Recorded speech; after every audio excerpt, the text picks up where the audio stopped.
Hello warriors, welcome back to CS warrior prep. आज के video में हम सॉफ्टवेयर इंजीनियरिंग के इटरेटिव मॉडल को कंप्लीट डिटेल में समझेंगे।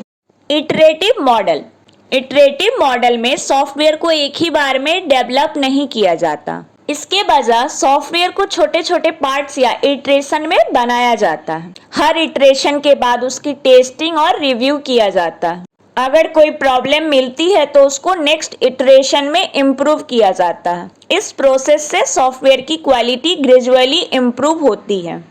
इटरेटिव मॉडल साइकिल, हर इटरेशन एक कंप्लीट मिनी डेवलपमेंट साइकिल होती है। सबसे पहले प्लानिंग होती है, उसके बाद एनालिसिस और डिज़ाइन, फिर कोडिंग की जाती है।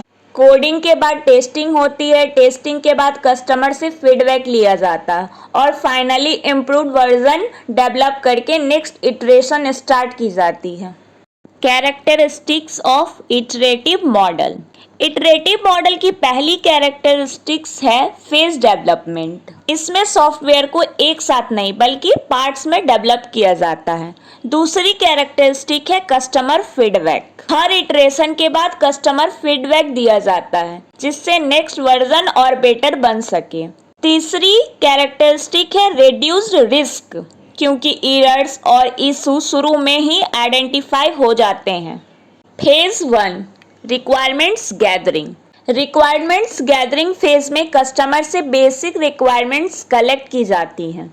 यहाँ सारी रिक्वायरमेंट्स एक ही बार में नहीं ली जाती, रिक्वायरमेंट्स को ग्रेजुअली कलेक्ट किया जाता है। Phase 2 design.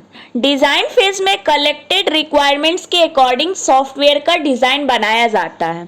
हर इटरेशन के बाद फीडबैक के बेसिस पर डिज़ाइन को इम्प्रूव किया जाता है। Phase 3 implementation. इम्प्लीमेंटेशन फेज में एक्चुअल कोडिंग स्टार्ट होती है। डेवलपर सॉफ्टवेयर को स्मॉल मॉड्यूल्स में डेवलप करता है। हर इटरेशन एक वर्किंग मॉड्यूल प्रोवाइड करती है। Phase 4 testing. टेस्टिंग फेज में हर इटरेशन को प्रॉपर्ली टेस्ट किया जाता है। अगर कोई बग या एरर मिलता है तो उसको तुरंत फिक्स किया जाता है। इससे सॉफ्टवेयर की क्वालिटी इम्प्रूव होती रहती है। फेज 5 है इवोल्यूशन। इवोल्यूशन फेज में कस्टमर सॉफ्टवेयर को यूज करता है। कस्टमर का फीडबैक कलेक्ट किया जाता है, उस फीडबैक के अकॉर्डिंग रिक्वायर्ड चेंज होती है, नेक्स्ट इटरेशन में इम्प्लीमेंट किया जाता है। Advantages of iterative model. Iterative model का सबसे बड़ा एडवांटेजेस है कि कस्टमर की रिक्वायरमेंट्स को अच्छे से समझा जा सकता है। वर्किंग सॉफ्टवेयर जल्दी मिल जाता है। एरर्स को अर्ली स्टेज में ही डिटेक्ट और फिक्स कर लिया जाता है और बड़े सॉफ्टवेयर प्रोजेक्ट को मैनेज करना भी इजी हो जाता है। Disadvantages of iterative model. Her iteration के बाद डेवलपमेंट और टेस्टिंग होने की वजह से टाइम और कॉस्ट बढ़ सकती है। कस्टमर को कंटिन्यूअसली फीडबैक देना पड़ता है और अगर रिक्वायरमेंट्स क्लियर न हो तो प्रोजेक्ट को मैनेज करना डिफिकल्ट हो सकता है। कंक्लूजन। तो वॉरियर्स, इटरेटिव मॉडल एक ऐसा SDLC मॉडल है जिसमें सॉफ्टवेयर को स्टेप बाय स्टेप डेवलप किया जाता है। हर इटरेशन के बाद टेस्टिंग और कस्टमर फीडबैक की वजह से सॉफ्टवेयर की क्वालिटी कॉन्टिन्यूअसली इम्प्रूव होती रहती है।